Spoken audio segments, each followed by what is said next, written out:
COVID data sources together for the purposes of decision making? Well, there is. Thank you very much, William. The Cabinet Office plays a coordinating role, as you know, in a range of areas across government. We have a COVID task force.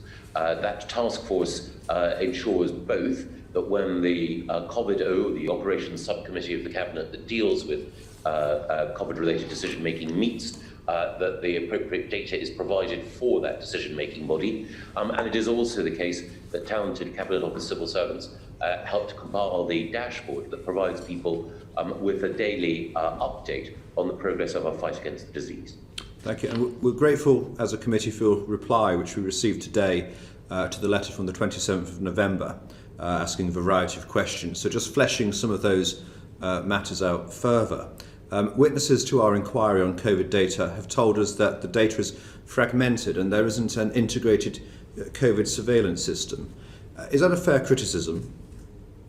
I don't think it is. I think that the Joint Biosecurity Centre, another innovation in the government's response to COVID, provides a way of looking at different sets of data that allow us to make appropriate decisions about how to respond.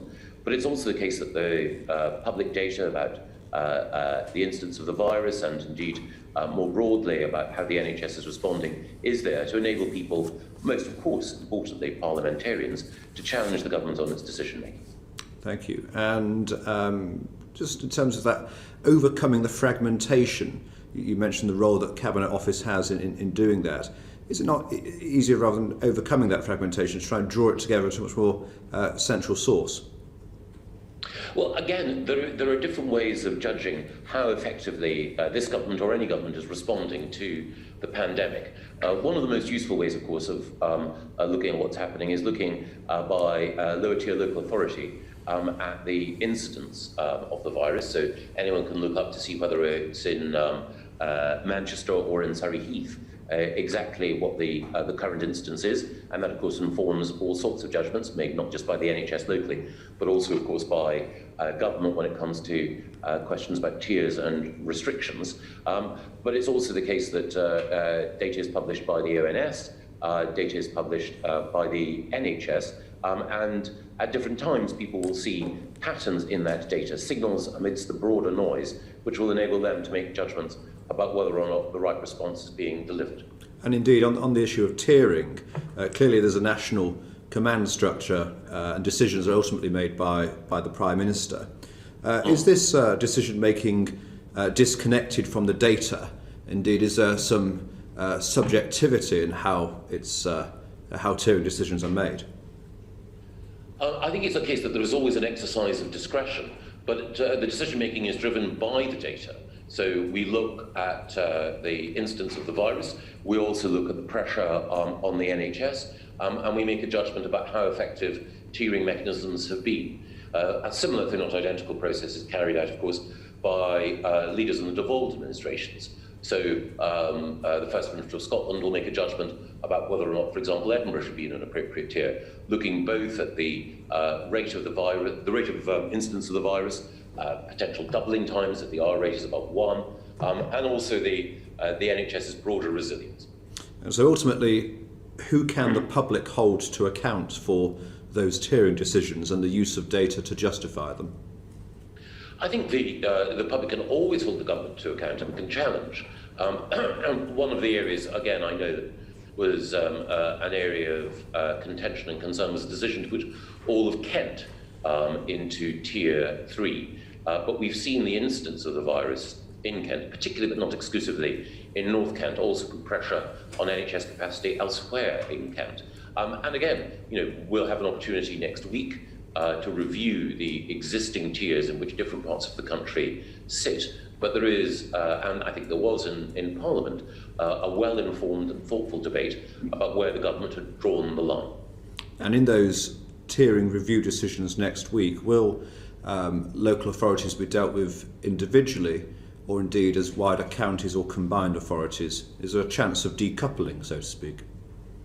Yes, and I think the point was well made in another select committee hearing by in which the Chief Medical Officer and the Chief Scientific Advisor were giving evidence, that it can cut both ways. So it might well be the case that one could argue that a certain part of a certain county, whether that was South Kent or South Lincolnshire, should be exempt from the restrictions placed elsewhere on the county.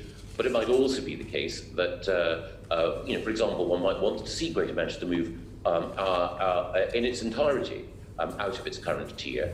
But it might well be the case that if one were to split up combined authority areas in that way, that some parts of Greater Manchester might stay in a higher tier as well. So, there are arguments, perfectly legitimate arguments either way. One of the points that had been made consistently was that sometimes when you had a part of a broader urban area that was in a lower tier, it wasn't long before, just in the nature of social and other contact, that urban area was prone to an increase in infection because of its proximity to other areas within a broader combined authority area. There are always fine judgments, and the government is always happy to defend where those judgments lie. I naturally have sympathy with those who would argue that they sit within a larger geographical area, but the incidence of the virus is low in that area. But as I say, these are always fine, balanced judgments. Well, I know that there are two members of the committee, myself being one of them, who will look with interest in the Greater Manchester context and particularly Stockport. And on that note, I go to my colleague and constituency neighbour, Navenda Mishra, please. Thank you, Chair. Mr. Gove, in July, the Prime Minister announced that the responsibility for data was moving into the Cabinet Office. Could you please update us on the progress of that move, and specifically which elements of the government data are now within the remit of your office, the Cabinet Office? Yes, DCMS, of course, leads on data policy overall. So if we're thinking about how we can make sure, that's a cliche to say that data is the new oil, but if we think about how the broader economy and society can make the most of steps forward in the use of data, that's a DCMS lead. But when it comes to how government itself uses data, that is something which the Cabinet Office leads on. We benefited from the support of Doug Gove, of Amazon in reviewing how we operate, and we're looking at how we can improve the way in which the Government Digital Service and others use data analytics to improve decision making and also to improve transparency. Thank you. And this recent change, how has this change impacted the data-led response to the current pandemic? Well, again, I think that it's helped in that there's a clear understanding that the Cabinet Office has a role in making sure that we can cross-reference data from different sources, from the NHS, from DHSC and others, in order to try to provide as comprehensive a picture as possible about how government is responding to the disease, but also how other partners, including local government, can play a role as well. Thank you. Just a supplementary on that, Chair, if that's yes, okay. Of course. There are reports. Thank you. There are reports in the media that there now exists a secret clearinghouse within the Cabinet Office, screening responses and logging, retaining and sharing information on those making freedom of information requests. So my question is, 2 points on the question. Is there any substance to these reports? But also, has the Cabinet Office changed protocols across government in relation to release of data following these FOI requests, including from members of the press community? Well, as a former journalist myself, I recognise the importance of a fair and consistent approach towards freedom of information requests, and that's exactly what we have. There's been some highly coloured reporting of this, but the truth is that the Cabinet Office does have a role in making sure that we apply consistency in our response to freedom of information requests. But the idea that there is a secret clearinghouse or any sort of blacklist is, I'm afraid, not, well, actually, I'm glad it's not correct. And it is the case that when we look at all freedom of information requests, they're applicant blind. So whether or not it's a freelance journalist, someone working for an established title, or a concerned citizen, all freedom of information requests are treated in exactly the same way. So the suggestion that the government's been acting unlawfully when it comes to freedom of information requests or other data sharing activities, would that be a fair comment, or would that be not correct? There is no evidence that has come to light or come to my attention of any unlawful activity. If people do have specific concerns, then I'm always happy to address them. Thank you, Mr. Gove. Thank you, Chair. Thank you. Rachel Hopkins, please. So I beg your pardon, Ronnie. Ronnie Cowan is coming in. Forgive me, Ronnie. Thank you very much, Chair. It's actually a supplementary to the supplementary there, because when I read this, that the Cabinet Office was taking control of the data, and therefore it raised my concern, because the Cabinet Office has not got a great history of handling FOIs very wisely. And we're going back to, I think the best example I can think of is the infected blood inquiry, where NHS patients were infected with HIV. And Jason Evans' father died as a result of this.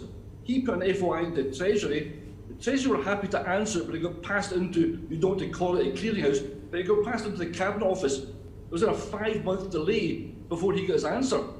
So if you don't want to call it a clearinghouse, there's something happening within the Cabinet Office where decisions are being made about whether or not FOIs have been answered and how promptly they've been answered.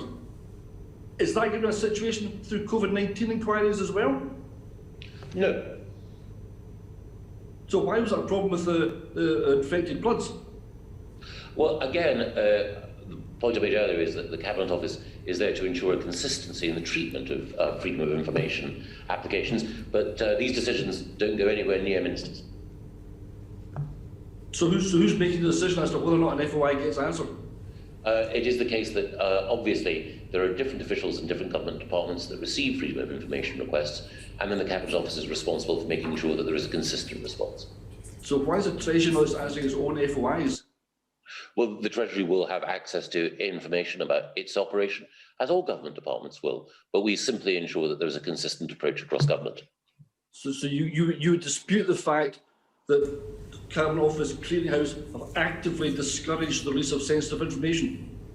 I think the Cabinet Office and all government departments will want to make sure that in answering freedom of information requests, we provide the maximum amount of transparency. But of course, sometimes, as in responding to all freedom of information requests, we have to have appropriate consideration to any issues of confidentiality that might arise. So can you assure me going forward that if FOIs are raised around all the working practices associated with COVID-19, those FOIs will be responded to as accurately, as promptly as possible? Absolutely. Thank you very much. Thank you. Rachel Hopkins, please. The usual procedures around procurement were relaxed to manage the COVID-19 response. What steps were taken to manage the risk of doing this? You're absolutely right. We used well-established procedures, which exist in any emergency situation, in order to be able to procure, for example, PPE at speed. Regulation 32.2.c of the Public Contracts Regulations, which of course predates the pandemic, explicitly allows for emergency procedures, including direct award. But of course, what we always seek to do is to make sure that even though we can accelerate the acquisition of the products that we need in an emergency to keep people safe, we do so in a way that's consistent with good procurement practice. Just following on from that then, there was, example of where someone was awarded Clandboy over about £108 million worth of contract was given to this confectionery wholesaler 2 months before they received a risk rating of red. That's not really acceptable, is it? Well, we'll look at each individual case, but I think it's important to recognise that of the PPE that was procured during the pandemic and procured at speed, 99.5% of it was absolutely, what was required, and it was all procured, as I say, in a way which ensured that at no stage did anyone on the NHS frontline, even though times were very, very difficult, at no point were we in a situation where we ran out of PPE. But it's true to say that there was a situation where some PPE just wasn't fit for purpose. For example, Pest Fix. 25 million FFP2 masks, total of £59 million. We don't know whether they can be used. So I think there are questions around this, but I'll move on to my next one around the procurement of PPE. There is the establishment of the high priority lane to process offers of PPE from firms with contacts in government or parliament. But how were conflicts of interest managed? Well, I think it's important to recognise that no matter where any request or offer of support came from, every offer of PPE went through the same 8-step technical and commercial assurance process, including quality checks, price controls, and other due diligence. And of course, I think it's fair to say that many of the requests for close attention to offers of support came from members of parliament across the political spectrum. And indeed, my own opposite number, Rachel Reeves, wrote me a helpful letter in which she outlined some companies that she felt were experiencing frustration and not having their kind offers of support looked at sufficiently quickly. And we did look quickly at Rachel's request. And while there were a number of firms that were capable of providing support, there were also one or two whose experience or capacity to provide the support required was perhaps not all that it might be. I appreciate your frankness there. And I hope you will have feedback from the Minister who spoke at the Westminster Hall debate earlier this week, to also hear from members such as the member for Hull and Hessel, Emma Hardy, who also was just flabbergasted why one of the most long-standing producers of PPE just wasn't taken up to produce PPE, and yet others, such as a couple I've mentioned, were with no history. I still think, what are the safeguards now in any further procurement, because there really are some questions around the whole process. Yes, and I'm glad that you mentioned the Westminster Hall debate that occurred yesterday, because I think the Cabinet Office Minister who responded, Parliamentary Under Secretary Julia Lopez, responded with great authority on this question and put to bed a number of the concerns. I can understand why these concerns have been raised, that people had made, but which were fundamentally misplaced. The high priority lane received 493 offers, but only 47 of those were taken forward. So 90% were rejected. And it is the case that there were a number of companies, some with a high public profile, that had their offers rejected. The government can't go into the details of why they were rejected, because of course, the commercial confidence of those negotiations has to be respected. But it's also the case that there were some companies which didn't have a prior strong track record in certain areas, who had the connections with those who were supplying in other countries, or the lines of credit that enabled them to be nimble and effective procurers of the goods that we needed. But we're very, very happy to have every... Mark Sawyer and Ralph Tripp and Melinda Wharton. Based on today's agenda and all financial interests reported by committee members and consultants, there has been only one conflict of interest waiver issued under 18 U.S. Code 208 in connection with this meeting. Among these consultants, Dr. James Hildreth, a special government employee, has been issued a waiver for his participation in today's meeting. The waiver was already posted on FDA website for public disclosure. Dr. Paula Annunziato is currently serving as the industry representative to this committee. Dr. Annunziato is employed by Merck. Industry representatives are not appointed as special government employees and serve as non-voting members of the committee. Industry representative on this committee is not screened for their financial interests. Industry representatives act on behalf of all regulated industry and bring general industry perspective to the committee.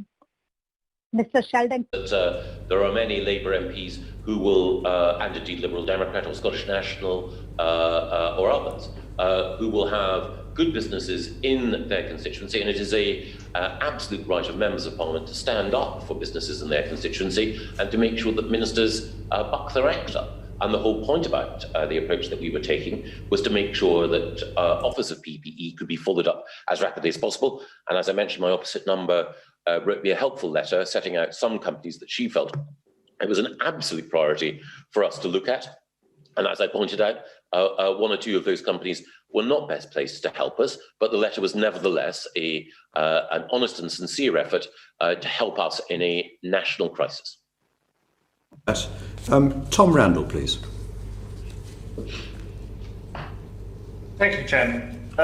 Mr. Gove, an independent review of Cabinet Office Communication Services contracts is underway. Could you tell me why this has been deemed necessary? Sorry, Tom, I missed the first part of your question. A major review of... I'm so sorry. An independent review of Cabinet Office Communication Services contracts is underway. Could you tell me why this has been deemed necessary?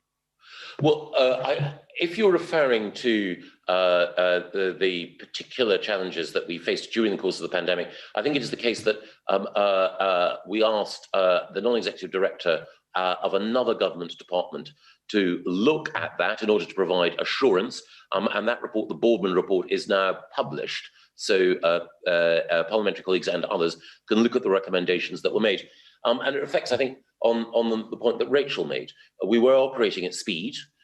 We operated in a way which I believe was rigorous, but there is always, always, always room for improvement. Thank you. And just moving on to, apologies. Looking on to sort of a broader question of sort of proprietary and ethics. Are codes of conduct binding on the conduct of those to whom they apply? It depends on who is the eventual arbiter, but codes of conduct are there to guide how civil servants, special advisors, and in the case of the ministerial code, ministers should operate. In the case of the ministerial code, of course, it's the Prime Minister who is the ultimate arbiter. But the ministerial code and the other codes of conduct are there in order to ensure that that everyone who works in government operates in an appropriate way. Thank you, Chairman. So, just before I go back to my colleague Navindra, that doesn't seem that they're worth the paper they're written on then, if it depends on who arbitrates in making a judgment, though? Well, ultimately, there has to be an arbiter. And the Prime Minister is responsible for the composition of the government. He makes recommendations, obviously, to the Queen about those who should be in Her Majesty's government. And that is a well-understood constitutional principle. And the Ministerial Code is there in order to guide ministers to show what is and is not appropriate conduct. But ultimately, there has to be an arbiter, and that arbiter should be someone who is democratically accountable, as the Prime Minister is. Thank you for that. Navindra Mishra, please. Thank you, Chair. Mr. Gove, would you expect a civil servant who was found to have broken the Civil Service Code of Conduct, would you expect this person to be sacked? It all depends on the specific circumstances. So again, one of the things about the administration of justice or the policing of any code is that we need to look at the individual circumstances, and obviously the appropriate process of investigation and then judgment would be one that I would hope would be both rigorous about the facts, but also, I think, wise and judicious in any decision about what consequences might follow. So what about charges of harassment or bullying? What would that entail? Would you expect someone to be found guilty of that, a civil servant? Would you expect them to be sacked? I think a proper investigation. I think it's always difficult to look at any case in the abstract, and I think it's vital that the facts are assembled, vital that an investigation is rigorous, but also important that at the end of that investigation we look at the conduct of any individual. And again, it's impossible without looking at the specifics of any case to know what the appropriate response might be. Now, I take your point, but if a full, fair and transparent investigation has taken place and a civil servant has been found guilty of harassment and or bullying, sorry to push on this, but would you expect that to be sacked? Well, again, I think it's impossible without knowing precisely what the individual had done. And we take harassment and bullying incredibly seriously. And it's important that everyone in government should behave with respect to all of their colleagues. But I would always want to see the specifics of any case.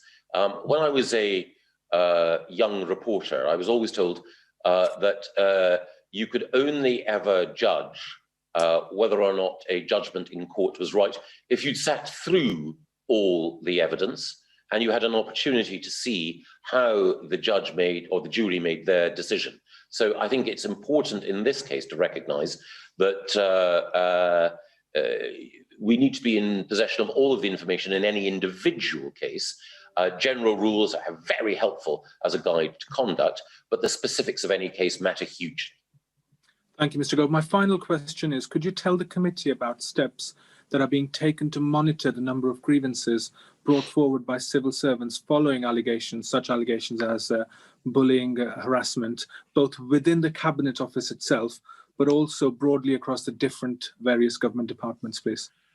Yes, and it's vital that we do so. I know that friends and colleagues in the trade union movement, Mark Sawatka and others, are anxious to ensure that we in the Cabinet Office and in other government departments take any instance of the poor treatment of our colleagues seriously, and I certainly do. I think it is absolutely vital that government is an exemplar when it comes to making sure that people who are living with disabilities, people who have protected characteristics under the Equalities Act have their rights protected, and more broadly, that everyone who works for government, who's made a commitment to public service, is treated with respect. I think that should be unambiguous and total. I appreciate that, Mr. Gove, but you haven't addressed the point about tangible steps being taken to monitor these allegations brought forward by civil servants within your department, the Cabinet Office, and more broadly, the various government departments. Well, I know that you had my colleague Alex Chisholm, the Permanent Secretary and Chief Operating Officer of the Civil Service, in front of you. Alex, along with other Permanent Secretaries, leads work in order to ensure that we monitor how staff are treated. There are regular surveys, generally, of course, of how the civil service feels about the working environment in which individuals operate. But it is also the case that if there are any specific concerns, then they are investigated, they are monitored, and if sufficiently serious, then appropriate action is taken.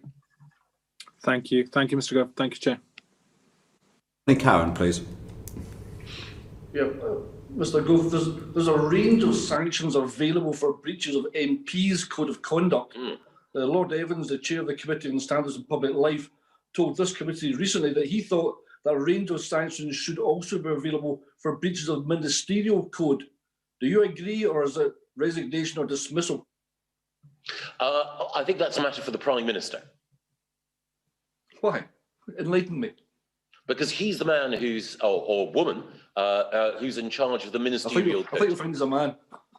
Well, we're fortunate in that the Conservative Party have had two female prime ministers. But the point I would make, the serious point I would make, is that it's for the Prime Minister to decide on the ministerial code. Entirely his judgment. That's my view, yes. Does that not leave open to, I'm not personally, but does that not leave that open to abuse of one person that's got entire control over the ministerial code?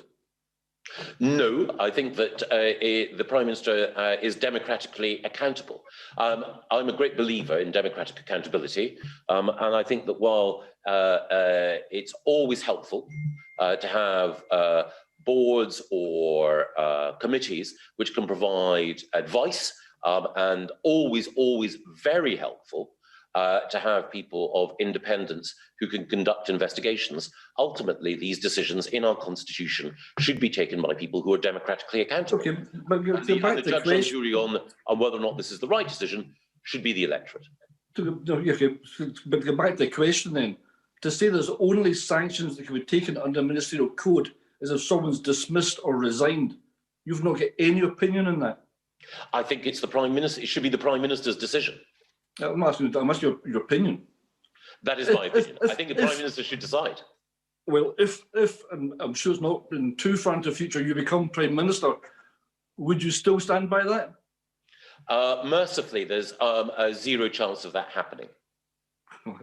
I'd like to agree. I think we could probably both agree that's a good thing, Ronnie. Thank you. Sorry, Chair. David Jones, please. Thank you, Chairman. Sir Alex Allen, as you know, has resigned as the Prime Minister's advisor on ministerial standards. Has the process for recruiting his successor been opened yet? No, Mark, has it been opened? I believe it is underway, yes. Yes.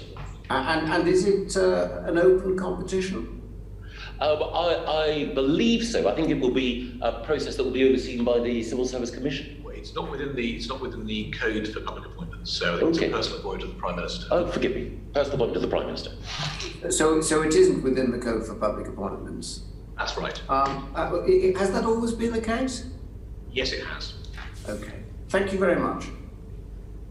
Thank you. I think, David, we'll stick with you for a further question, I believe. We're jumping ahead slightly onto the public value framework, if we may, David Jones. Yes, indeed. Thank you, Chairman. The recent spending review has seen departments reporting against the Treasury's public value framework. How does this impact on the system of single departmental plans? Well, the single departmental plans, which were a feature of the coalition government, are evolving. One of the things we want to do is to make sure that government departments are clear about what their priorities are, and that we also publish metrics so that people can see their performance against those priorities.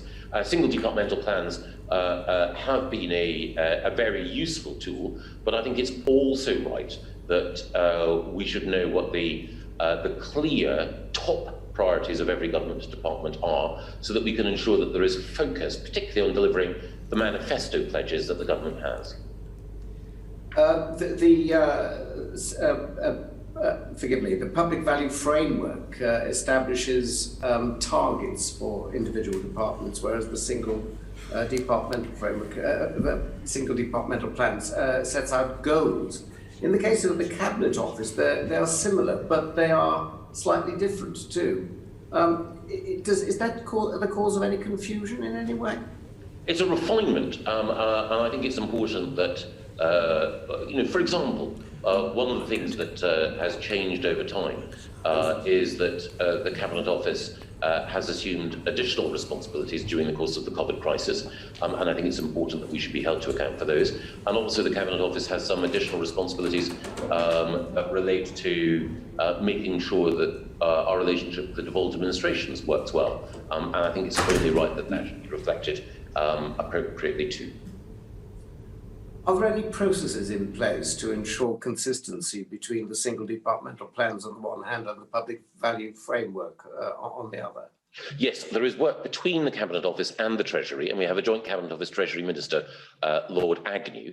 So working with the Chief Secretary of the Treasury, Lord Agnew, and indeed at an official level, Alex Chisholm, the Permanent Secretary, Tom Scholar, the Permanent Secretary in the Treasury, and of course the number 10 team work to agree what the priority should be and what appropriate metrics might be.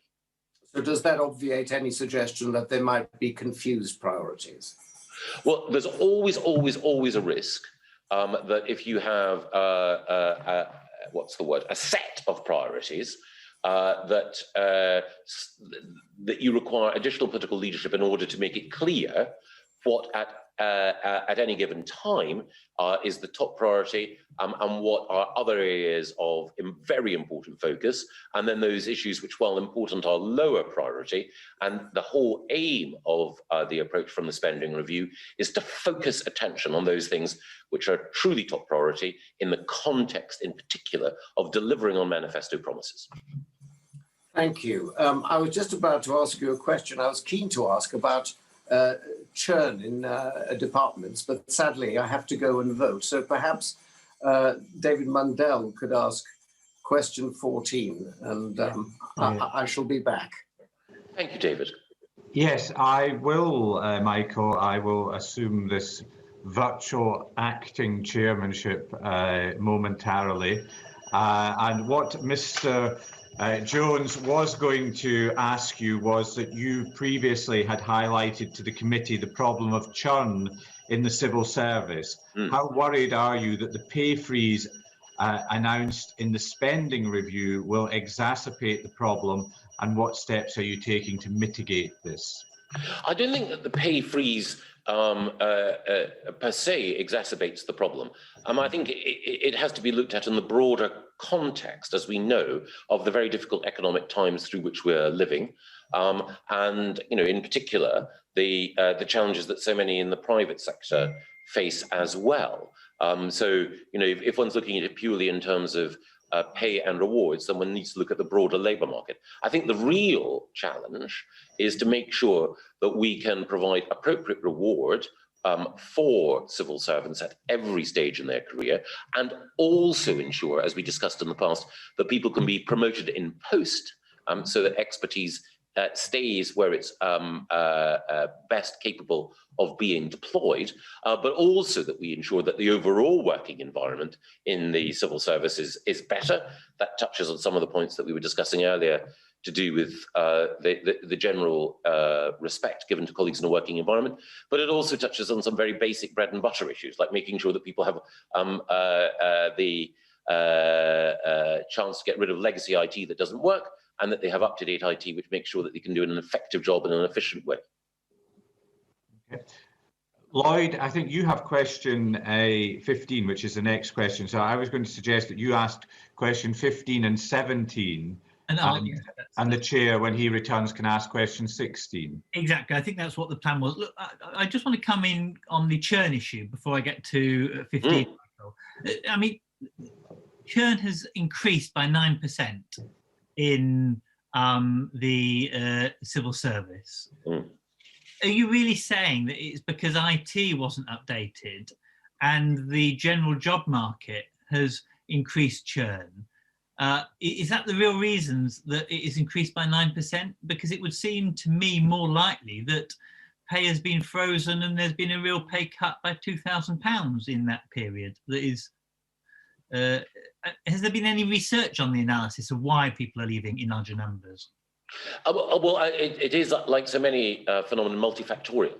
I think that you probably wouldn't be surprised how often problems with the IT, which colleagues have to work, is raised as a frustration.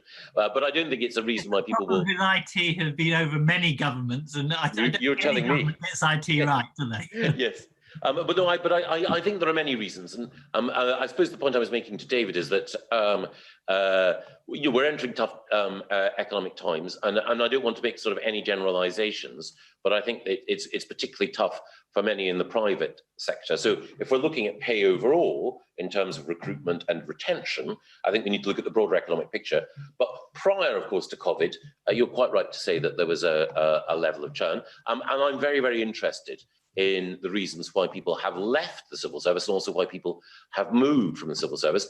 And we're doing our very best to ascertain what those reasons are in order to make sure that we can continue to retain many brilliant people and also attract good people as well.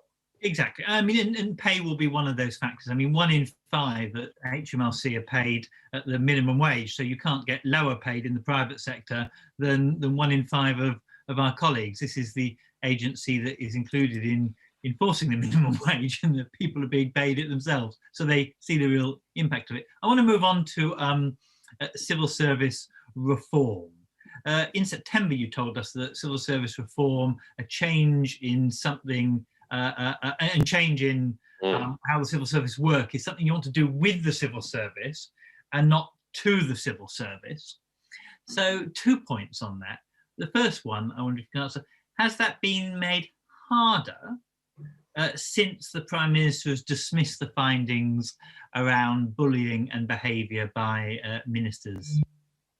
I haven't observed the work that I do with civil servants and the work that we're doing to improve how all of government operates being affected by that at all. Okay. So there's been no morale change, despite resignations, there's been no overall morale change on that issue? Not in any of the working relationships that I've borne witness to. And again, has the Cabinet Office sought to ask staff about that? Well, we certainly survey staff regularly across departments and across government on their feelings about how effectively the departments operate and how well managed and led they are. And I take very seriously any concerns that are raised. I want to make sure that everyone who works in public service recognises that we value the extra mile that they go to for our fellow citizens. You know, the lecture I gave, which was called The Privilege of Public Service, you know, all sorts of things that can be picked apart, but my central argument was that there is an extra level of dignity and respect due to those who dedicate their life to public service, not just civil servants, of course, but, you know, people at the front line in the NHS and in the blue light services and so on.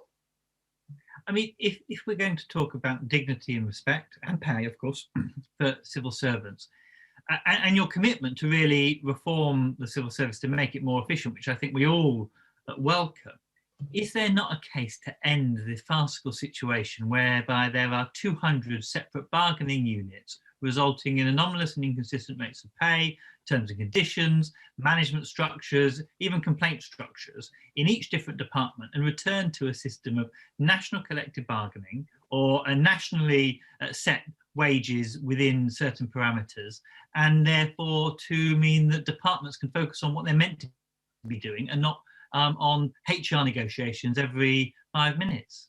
I think you make a very, very good point.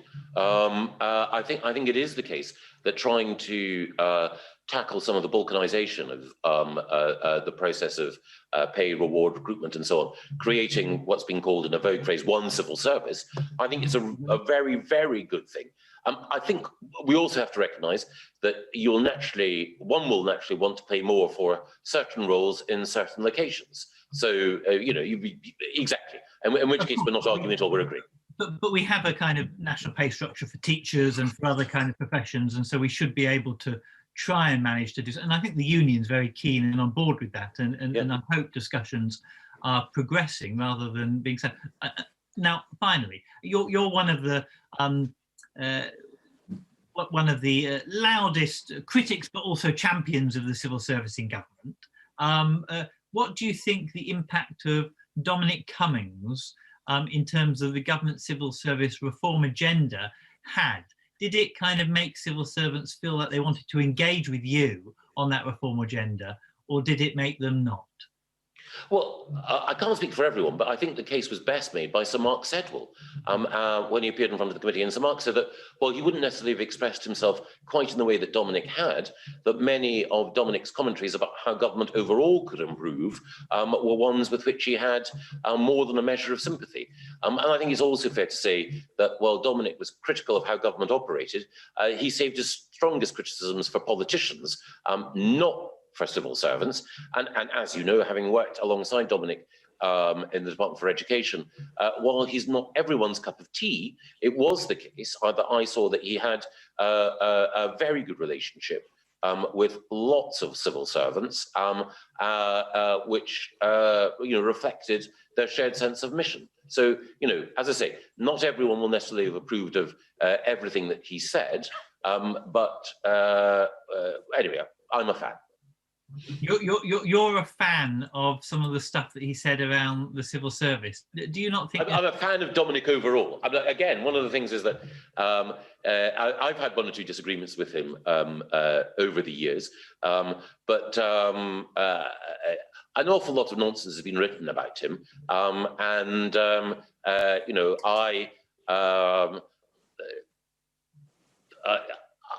like him and I like his candour. Look, I think that's a useful thing to say. I wonder how that will reflect on colleagues who find his candour difficult. And sometimes we have to moderate how we talk to each other, even if that's what we to reflect their sensibilities as well, if that makes sense. And I think it makes perfect sense. I think that's very fair. Yeah. Look, I'm in committee at the moment. Yes, we are in committee. David Mandel, I wonder, back to you, shall I do, the chair was meant to do 16. Do you want me to? I think you should ask question 16, Lloyd, because it looks as if there's 3 votes and so the chair may not return imminently. And Mr. Gove referenced the item in that question, so you could follow through, and then I'll proceed with the set of questions that myself and Ronnie were due to ask. Perfect. So, sorry about that, Michael. I didn't want to pinch William's question if he was going to come back. Look, the question that the chairperson was going to ask was, in September you told us that you've been working to plan to flesh out the bones of your lecture that you mentioned. When will we be able to see that?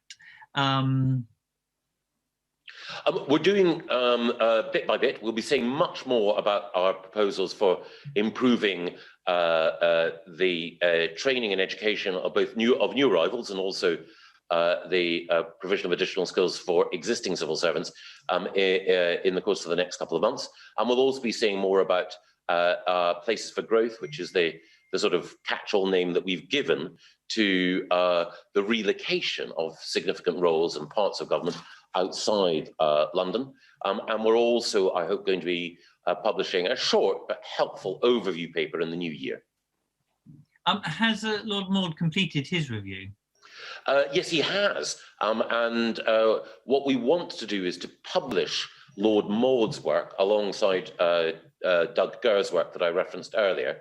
But one of the things we want to do is to do that at a point when we can explain exactly which bits of it we're accepting and which bits we're not. I mean, it was originally commissioned, you know, as a what's the word? As a report for ministers.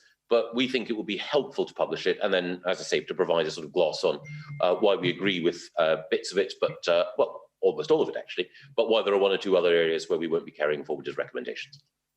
Fantastic. Thank you, Mr. Gove. Thank you. Mr. Gove, you've argued that there's a deep sense of disenchantment on the part of many of our citizens with the political system that they feel has failed them. How do you see the government addressing that?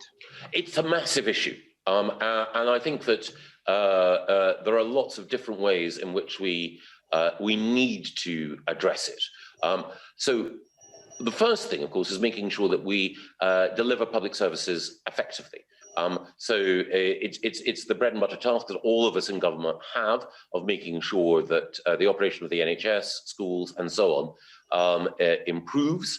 The second thing I would say is that we need to make sure that people have a sense that the services that government provides more broadly are easily accessible, well integrated, and as responsive as any other service with which the public interact.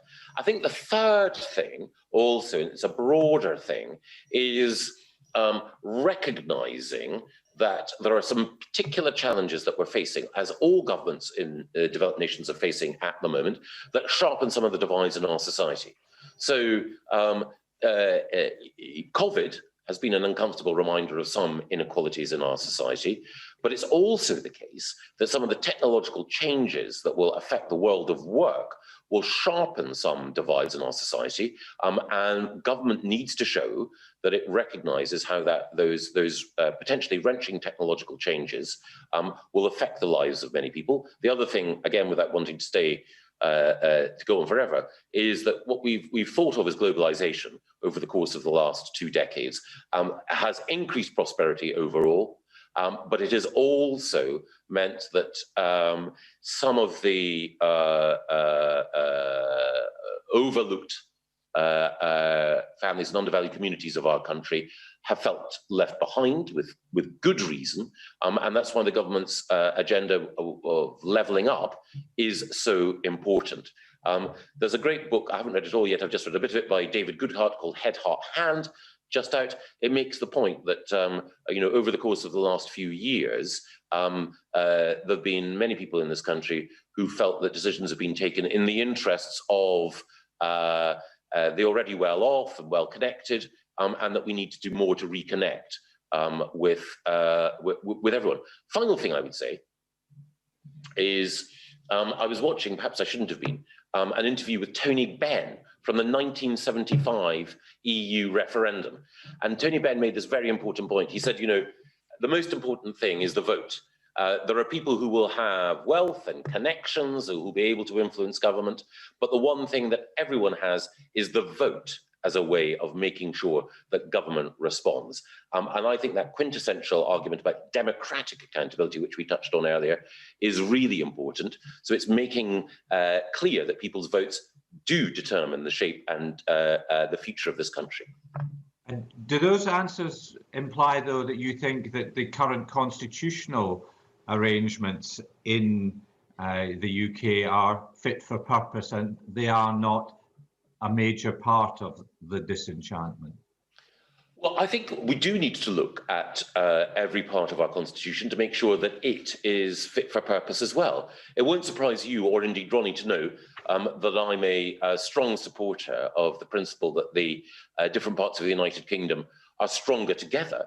But that doesn't mean that we can't look at how every part of our constitution works in order to make sure that it's as responsive as possible. The government had committed to launching a Constitution, Democracy and Rights Commission in the first year of government. I mean, obviously, a lot of other things have happened in that year, unanticipated. At what stage are the government's proposals for the commission? We're eating the elephant in chunks. So it is the case that we've put forward some proposals for looking at how judicial review operates. We're going to be saying more. I think the Lord Chancellor has said a bit about how we can make sure that the Human Rights Act works even more effectively. And I hope that either I or the Prime Minister will be saying a wee bit more early in the new year about some other ways in which we can modernise the Constitution. But are we likely to hear from either you or the Prime Minister or others that a commission is being set up and what its scope is going to be? What I think we will see are different bits of activity, all of which come together. And so, as I say, it will be bit by bit by bit that we'll attempt to tackle all of these issues for reasons that I think most people will completely understand. The constitution, the system of government in this country depends on lots of different component parts, and it requires some thoughtful specialist care in each of those. So there are people who are, for example, very expert in helping us to refine how judicial review works, but there are also going to be people who, when it comes to looking at the relationship between central and local government, who will have expertise to bring to bear there. I think some people thought or interpreted the idea as a sort of new royal commission with 8 to 12 wise men and women looking at all of these issues. In fact, it's going to be a sort of a set of specialist groups looking at each part of it coming together. Yes, I think the Lord Chancellor described this as a royal variety performance in his evidence to us. But just to confirm, because I think you have said it, but so we should not anticipate an all-encompassing commission. It's not exactly. It's not the intention to have a sort of Kilbrandon 2 or something like that. It is the intent to have, exactly as the Lord Chancellor put it better than I did, a set of different talents coming together, looking at different parts of the whole picture. Now, sorry, carry on. No, you carry on. We're here to hear you. No. I was just going to say, I have another meeting afterwards, which is why we had to constrain time. But because of the voting and because it's disrupted things, I think I may get a kick under the table, but I think we can extend for another 10 minutes. In fairness, if you'd like to run until 3:10, I think we can do that. Well, on behalf of the chair, I shall accept that offer and press ahead with the next issue, which relates to the commitments that you've given when I previously asked you about the publication of the Dunlop review, and you said that it would be before the internal market bill received royal assent. Obviously, that bill is ongoing at the moment. Do you have a clearer idea now of a publication date? What I'd like to do is to publish it alongside the conclusion of the intergovernmental review. As you'll know, David, and I think most people on the committee will know, for some time we've been looking, and this is part of the broader sort of constitutional renovation work, at how we can improve the way in which the UK government works with all the administrations in the UK. We've made good progress there, and part of what Lord Dunlop was arguing for was a systematic overhaul of how we did that.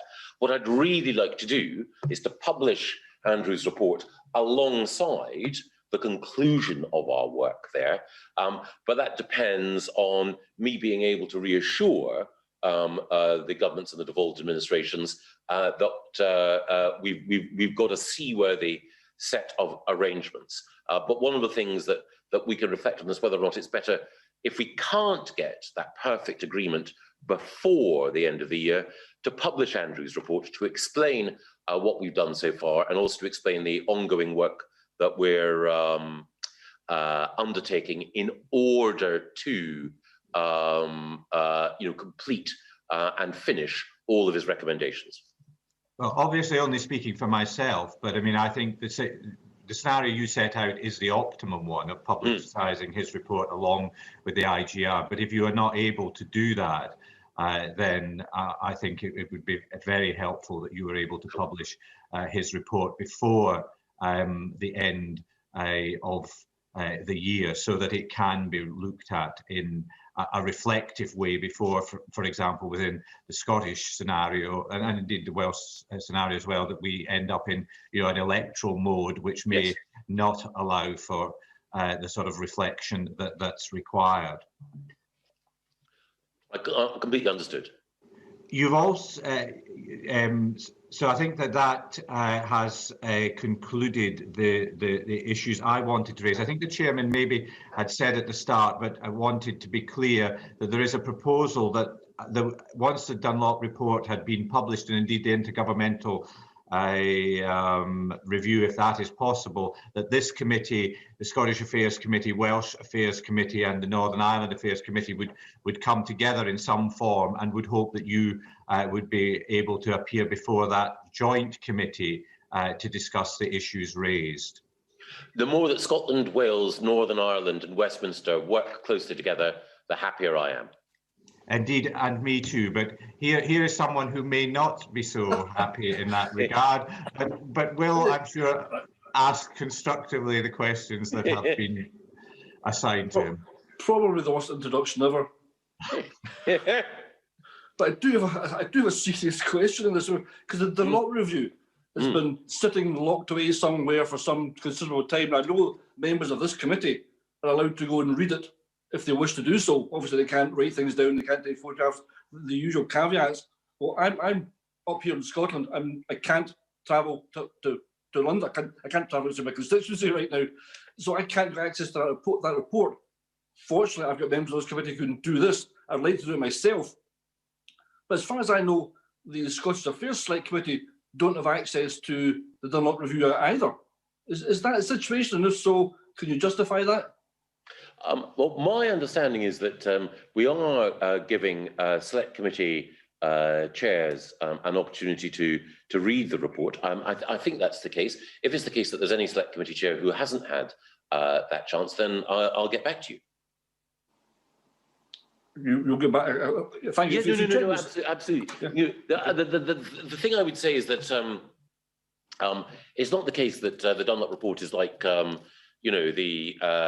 second Mrs. Rochester or second whatever. Anyway, it's not being kept in the attic because we're embarrassed by it.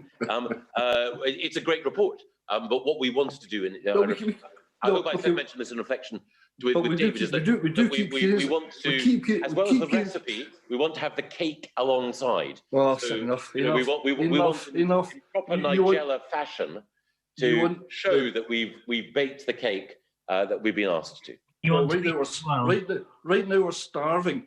Right now we're starving. So I don't want the icing. I don't want the cherry on top. I just want the cake, if that's at all possible. Well, I'm absolutely, and Ronnie, there's nothing I would like more than to make sure that we can share a Christmas cake together. If you can make it available to the chair of the Scottish Affairs Select Committee, that would be great. But also, if you can maybe take into consideration the fact that if it's physically locked away somewhere in London, there are people who should be getting access to it who currently cannot get access to it. Understood. Anyway, we'll move on. Will the government proceed with the UK Internal Market Bill if legislative consent is withheld by devolved legislators? We want legislative consent, but there are exceptional circumstances here. So yes. So you will move on regardless.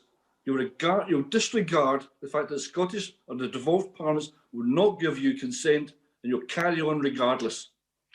Not at all regardless. I've got a great regard for the views of the Scottish government. No. The thing is, you can have enormous regard, which I do, for the views of the Scottish government, but respectfully disagree.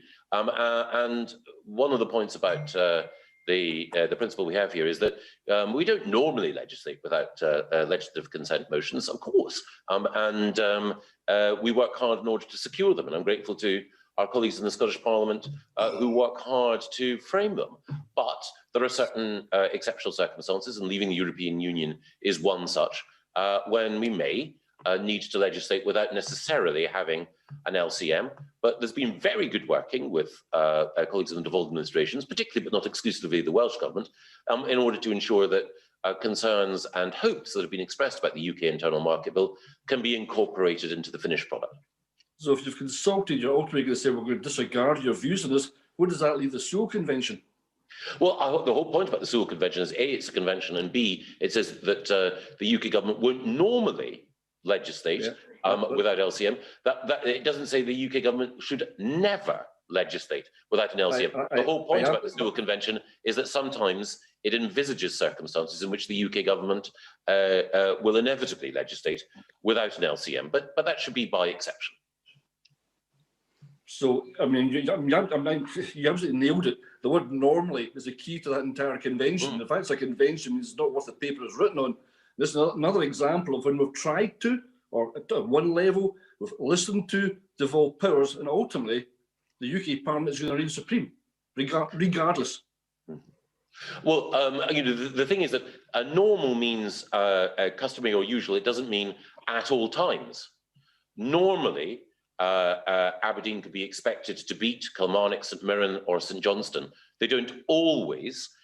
So the point I'm making is that there are, and this is clear in the convention, always circumstances in which it is envisaged that we will regrettably have to legislate without an LCM, but we'd always prefer to have one, and that is the purpose of the Sewell Convention.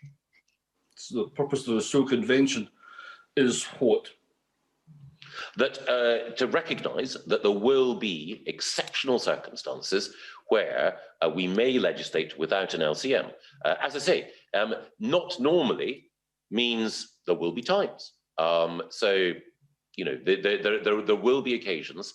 If the Sewell Convention said the UK government can never legislate without an LCM, then it would be a different convention. But these are extraordinary times. I don't have to remind you that you're making my point for me. I'm just going to finish. These are extraordinary times because the people of Scotland voted to remain in the EU. So surely their voice has to be listened to. Well, where to begin? The people of Scotland also voted to remain in the United Kingdom. We're not discussing that now. We're talking about you've got an MCM motion here which you wouldn't wait for. You've talked to devolved powers. The devolved powers in Scotland represent the voice of the people of Scotland. The people of Scotland said we want to remain in the EU. Therefore, you would expect the Scottish Government, the Scottish Parliament, to express concerns over that. And I want to be part of that discussion, but also to have a say in the outcome. And what you're saying is you don't have a say in the outcome.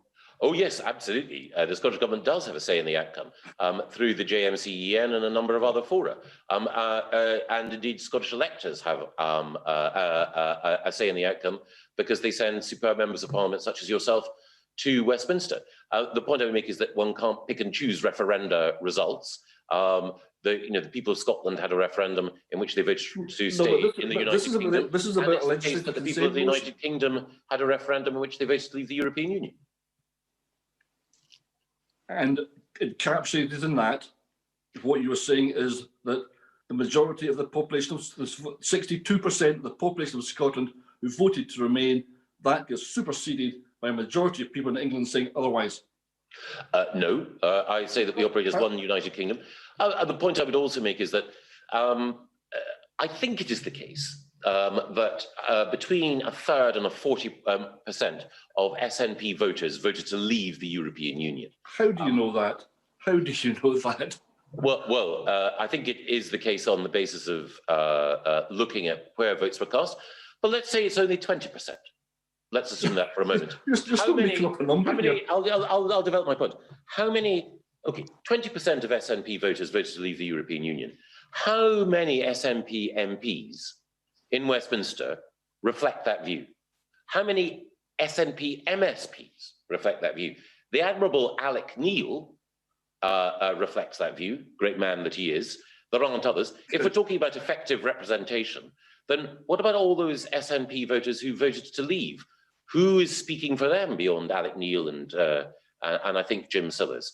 So if we're going to talk about percentages, then that seems to me to be a legitimate question as well. Thank you, thank you, Mr. Gove, and thank you to my colleagues for so ably stepping into the breach as I voted on the bill. I think that you've just been discussing, because I'm not proxy and act as proxy for two colleagues as well. Thank you all. If I could also just drawing things to a close in the context of English devolution, Mr. Gove. Now, the Department of Housing, Communities and Local Government is currently, apparently, drawing up a white paper on English devolution. And given the constitutional nature of devolution reform and your responsibility for those issues and indeed strengthening the union, what involvement have you and Cabinet Office had in drawing up that white paper?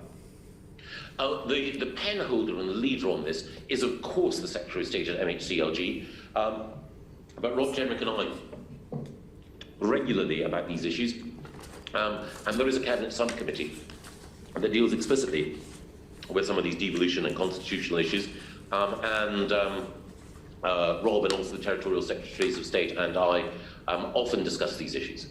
And in your Ditchley lecture, you spoke of, quotes, allowing communities to take back more control of the policies that matter to them, and spoke quite admiringly of policy innovation that comes from governors in the United States. Is the government's ambition to devolve power to parts of England? Yes. What appetite is there for that? In my case, a strong one, but I don't want to preempt the work that the Secretary of State at MHCLG will bring forward. Is there an appetite within the Conservative Party? I think there is, yes. Let me speak for my own local authority in Surrey.